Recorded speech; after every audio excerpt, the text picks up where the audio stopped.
আসসালামু আলাইকুম। আটা আলু দিয়ে একটু ভিন্ন ধরনের নাস্তা রেসিপি তৈরি করব।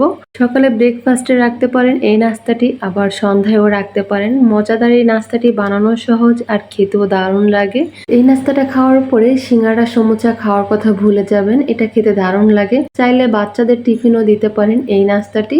নাস্তাটা বানানোর জন্য এখানে নিয়েছি 2 কাপ আটা, দিয়ে দিচ্ছি 1 কাপ বেসন, 1/4 কাপ সুজি, পরিমাণ মতো লবণ দিয়ে দিচ্ছি, 1/4 টিস্পুন হলুদের গুঁড়া, হাফ চা চামচ মরিচের গুঁড়া, হাফ চা চামচ গরম মশলা। শুকনো উপকরণগুলো একটু মিশিয়ে নিব।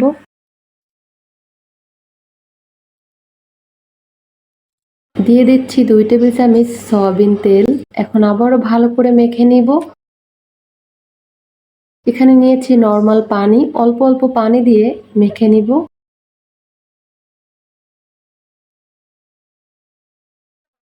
এই তো মেখে নিয়েছি। আর ডোটা দেখে বুঝতে পারছেন যে ডোটা ঠিক কেমন হয়েছে। আমরা যে বাসায় রুটি বানাই সেরকমেরই ডোটা নরম আর সফট হয়েছে। এখন উপরে হালকা একটু তেল মেখে এটাকে আমি রেস্টে রাখবো 10 মিনিটের জন্য। এখানে নিয়েছি 3-4টে সিদ্ধ আলু। আলুগুলোকে হাত দিয়ে ভালো করে ভেঙে নিব। কেউ চাইলে ম্যাশ করে নিতে পারেন বা গ্রেটার দিয়ে গ্রেট করে নিতে পারেন। আমি হাত দিয়ে ভেঙে নিচ্ছি। আলুগুলো একটু আস্তে আস্তে থাকলে নাস্তাটা খেতে আরো বেশি ভালো লাগবে।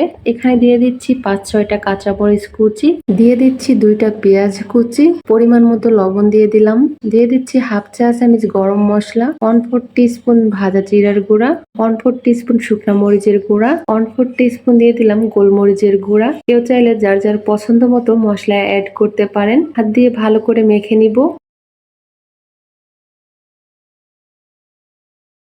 ডোটা 10 মিনিট পরে ফিরে আসছি। ডোটাকে এখন ভালো করে মথে নিব।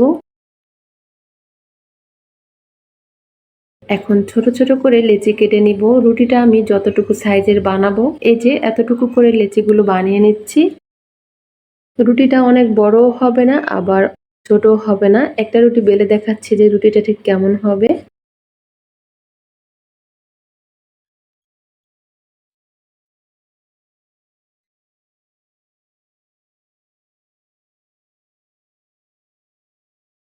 একটা রুটি বেলে নিয়েছি।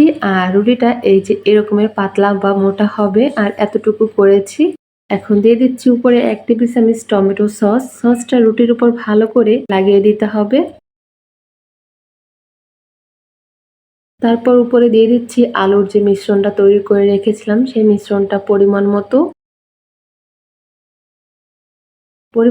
আলুর মিশ্রণ দেওয়ার পরে দিয়ে দিচ্ছি উপরে চিজ। চিজটাকে গ্রেটার দিয়ে গ্রেট করে দিচ্ছি।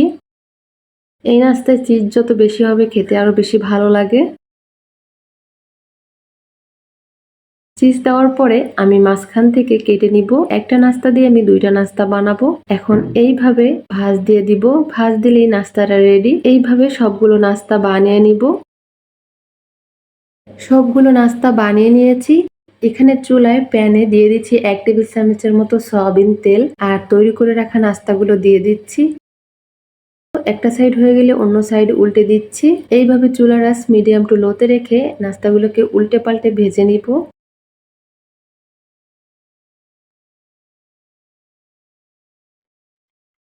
আর যেহেতু চিজ দিয়েছি তার কারণে এই নাস্তাটা গরম গরম খেতেই বেশি ভালো লাগবে।